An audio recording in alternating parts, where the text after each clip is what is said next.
So tell us a little about your portfolio. Why so few names?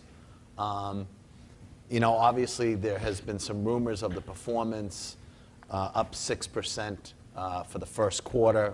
I know you can't say that's accurate or not accurate. With most of your portfolio up double digits, one down double digits, which we'll talk about. But give us just a take on why so few names, and So for a bunch of reasons. I mean, I've always had the view that you know, why not own the best 10 or 11 investments as opposed to ideas 12 through 25 or 12 through 100, which is more typical. And you know, I think there are very few great investments at any one time. So the ability to concentrate is an enormously valuable asset of a strategy. The problem with it is it leads to bumpier returns.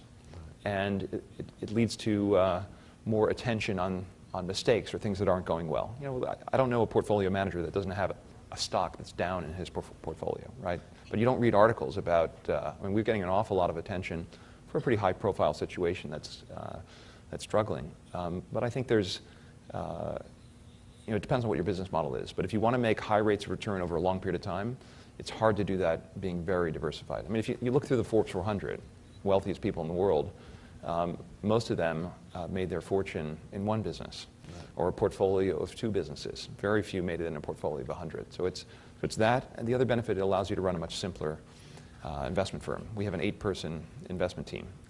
If we had 30 names, we couldn't manage that portfolio the way we do with a small team.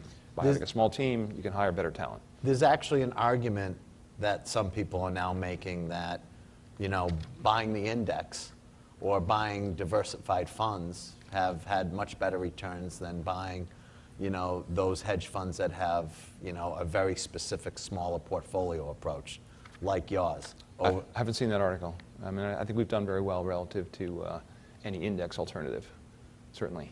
So I mean, it depends on how you judge us. I think if you judge us on a 90-day basis, I have no idea how we're going to do relative to an index. But I think this is a strategy that over time should earn a meaningful premium over, you know, any kind of benchmark, or you shouldn't give us your money. Yeah. So talk to us about the Bill Ackman strategy, or that mental checklist that you go through before deciding to go long or short a position. I mean, first of all, it's not a Bill Ackman strategy. It's a Pershing Square strategy. Pershing Square. And you know, I do get a fair amount of the... but you have the final say, yay or nay. That's correct. Okay, so some could depict that I'm as a CEO. The buck stops with me. Yeah, okay. Absolutely. We just want to make sure that it's good not ones and the bad totally ones. management by committee.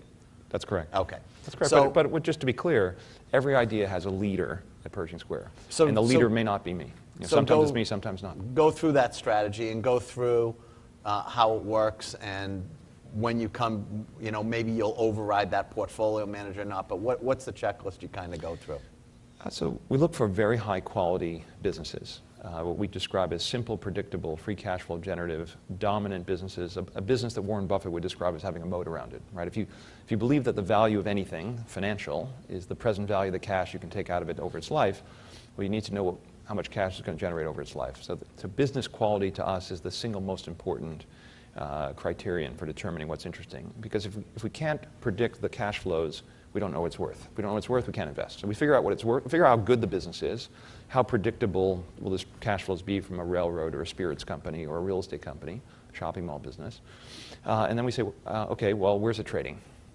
And if there's a wide gap between price and value, you can buy it for 50 cents, it's worth $1.20. Well, then we're going to take a hard look and try to understand why it trades at a deep discount. And once we understand the reasons, we decide, well, these things that we can solve. You know, or can we, in light of the situation, the circumstances, can we be influential in changing these levers that can cause this valuation discrepancy to narrow? And is this a business that, while we're causing the valuation discrepancy to narrow, we can also perhaps contribute to the valuation growing? If those things are true, we found something that looks quite interesting for us.